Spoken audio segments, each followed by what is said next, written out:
Hi, good morning, everybody. My name is Deborah Byrne from Dbpsychology Services, known across social media as Dbpsychology. And today I'm going to talk about this week's blog, which was all about sibling rivalry. I'm only going to talk about sibling rivalry with regard to children. And at a later date, I'll do one for adults because it can continue into, between siblings in adulthood, and that can be very difficult. So, why do kids argue? One, a certain level of argument and a certain level of friction between children is normal. Up to the age of 7, 8, you don't have to judge your own child on their own mental development and physical development, because kids, remember, will develop at different stages. So you've got to judge kind of around that, but around that 7, 8, they should have enough verbal communication skills at that point to be able to talk through and for you to have worked with them in showing them that, biting, kicking, screaming and generally beating the head off their sibling is not acceptable and is not going to work, is not going to get them what they want. And, they should at above 7, we'll say 7, above 7, there should be a certain level of ability to communicate more appropriately. Again, but not in an adult form. Remember, their brains don't really fully develop until about 26. And we'll come to teens in a minute. There is a certain level, as I said, a normal level between kids that they will do this. You're going to have to judge, is this normal for my kids or is it not normal?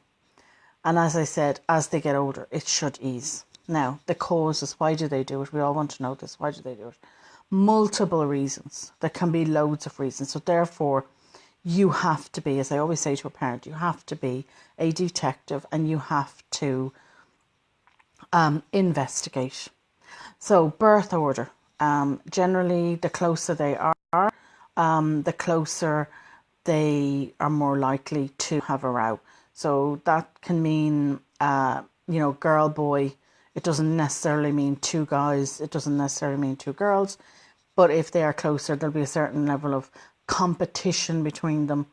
And it doesn't matter. It'll transcend gender, and gender type. They'll just rub up against each other. You'll also maybe find that an older child and a younger child, they also too could clash.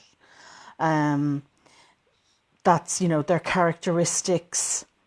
And I'll come to temperament in a minute, but the next reason would be attention. They'll want your attention. The next reason is a blended family.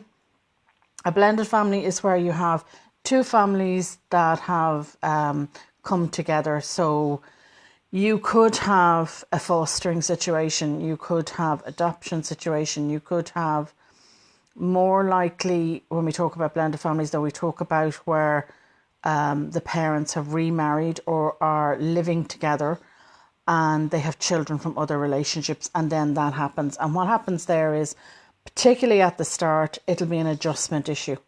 Pecking order and birth order, of course, will now change, because you could have an older child from one relationship suddenly becoming the eldest child, and then the older child that was originally the older child becomes a younger child. So the birth order switches, and that will cause problems in and of itself, without the problems associated with blending families, with a blended family. So it's an adjustment issue. Temperament, as I said, the characteristics, we don't always get on with everybody in life. Even as adults, we ask ourselves why. Sometimes it comes down to temperament and how, they rub you up the wrong way. That's it. You rub people up the wrong way. Well, guess what? In families, we can rub each other up the wrong way. And siblings spend so much time together, and probably a lot more time than they do with their parents, that they will rub each other up the wrong way. So, depending on their temperament, they're all individuals. They will all have individual characteristics, and, that can happen. Gender is another thing. And gender in regards to messages from parents. or from messages from society and culture how a particular gender is treated. So this idea, and I hate this idea of man up, boys can't show their feelings, or they're meant to be tougher, or they're meant to express themselves in a more aggressive or physical way, is of course going to bring out those traits.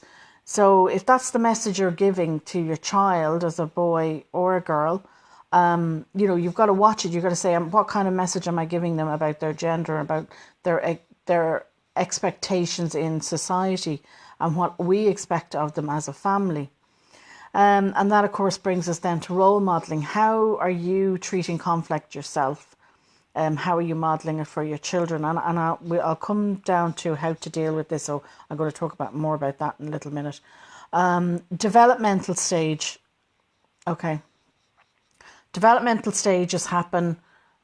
We can go baby, toddler, kind of 5 to 12 or 5 to 9, and then 10 to early teen, and then teens, okay, and then young adult.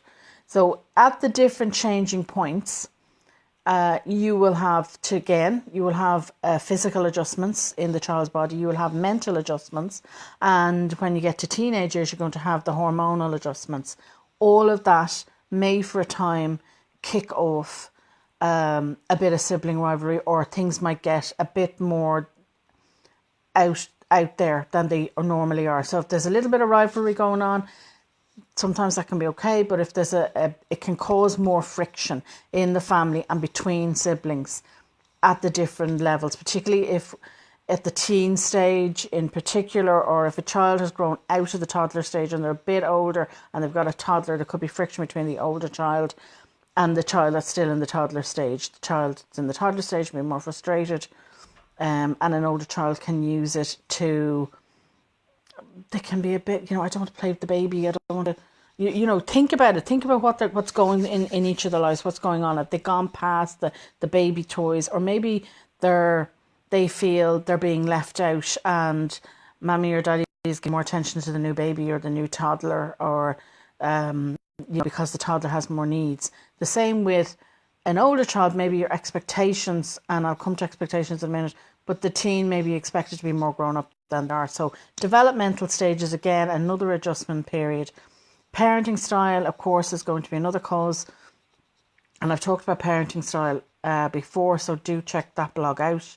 And again, the big one, which is usually the most cause, will be stress. If a child is stressed, or if you're stressed, they'll pick up on your stress and they may act out, or they may fight among themselves.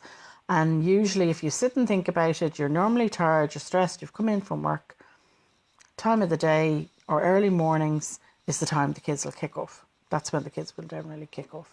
So stress would be another cause. Now, the signs, there's a whole range of signs. It's not just about kicking and biting and doing things that generally you see in toddlers.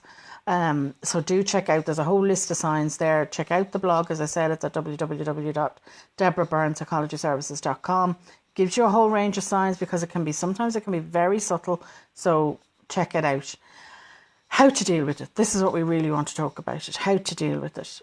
The first thing, you've got to look at how you're parenting. So you have to look at and investigate, what is your parenting style? Are you consistent in how you discipline your child? Are you consistent in your parenting style, or are you wavering between, back and forward, oscillating back and forward between different styles? Or are you currently trying to change how you parent? If that's a case, then of course there's going to be an adjustment period, and of course you are going to have kids kicking up. That's going to be normal. So that's going to be a normal part, and you should expect that if you're trying to change your parenting style. Your expectation, again, this is what I was talking about. Gender roles. What are you expecting from the child? Are you expecting a teenager to be more mature than they really are? Are you expecting a school-going child to be more mature than, say, when they were a toddler? Maybe they're not there yet. And again, we would talk about comparing here. I would advise you never to compare your child to their siblings or to other children, because this will feed into your expectation, and you're only setting them up for failure. So you've got to look at your expectations and what is going on with you. You have to look at yourself first, in other words. So in saying that, how did your parents handle that? How did they handle conflict? How did they handle any sibling rivalry? How do you model conflict as a couple? Maybe even how you handle the neighbours, how you handle conflict with friends.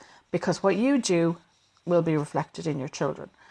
How do you handle stress? So how are you modelling that for your children?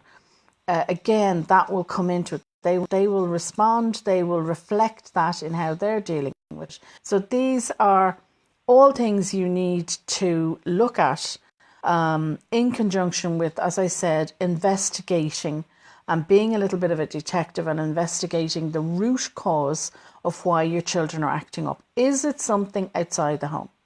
Has it been a change of school? Has it been a change in routine? Is there more stress in their lives? Has it been a change of teachers? Has it been a change of coach? Think about it. Talk to other people. If this is something your child is suddenly doing, you've got to think outside the box. What's happening not just inside the home, but what's happening in a friend's house? If a neighbour has split up with their best friend's parents have split up, that can cause insecurities and uncertainty in your child. So therefore, they may start acting out in this way, or they may start taking their frustrations out on their sibling. The next thing to do is to set your child up to succeed. So, you're going to have to model good communication skills here. You're going to have to help them talk it out. You maybe investigate, as I said, if when you investigate, you see that you need to change your routine.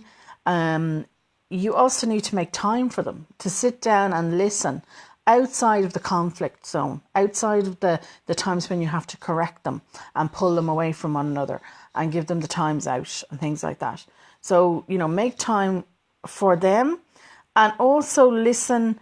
This gives you the opportunity to investigate and listen to what's going on in their friends' lives, listen to what's going on in their activities.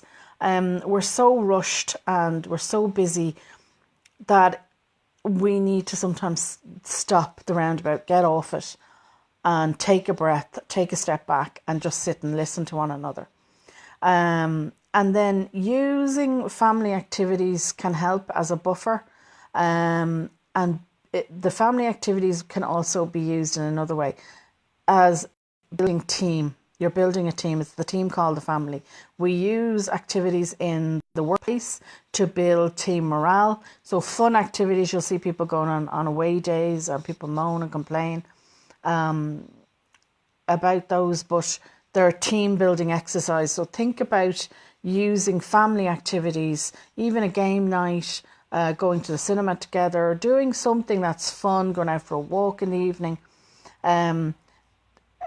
This is a way that you can help them build as a team, but you can also use it as a buffer between them. And you're giving them attention outside of the conflict zone, as you like.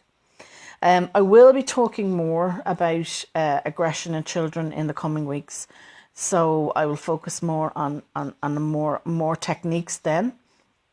But if you feel at any stage that what's going on between your children has escalated to a certain point, that you feel it's unmanageable or you're frustrated, you can't do this anymore, please get professional help. There is no harm and there is no shame in asking for help. In fact, the sooner you step in and ask for help, think about a child and family therapist and using their skills. The quicker you do it, the quicker the matter will be resolved, and the quicker you can get your child help. Sometimes, and I'm going to talk more about this as I said, I'm going to talk about it more in the children with aggression problems. It could be, particularly if it's your younger children, it could be a sign of a disability. It could be a sign of mental health issues in an older child. So we need to, as I said, step back and investigate. So think about getting and doing an intervention with professional help if it has become beyond you and beyond your capabilities. don't see that as a failure. In fact, if you're doing this, if you're getting help and you admit that you need help, you're being a damn good parent, because that is the hardest thing to do, is say, okay, I need help here. So I will leave it there this morning, and it was always Deirdre and Colette and Kim and Jennifer always listening, and everybody else, have a great weekend, have a great week, and a new blog on Monday, and I will talk to you all again next Saturday morning, and thank you all for listening. Goodbye.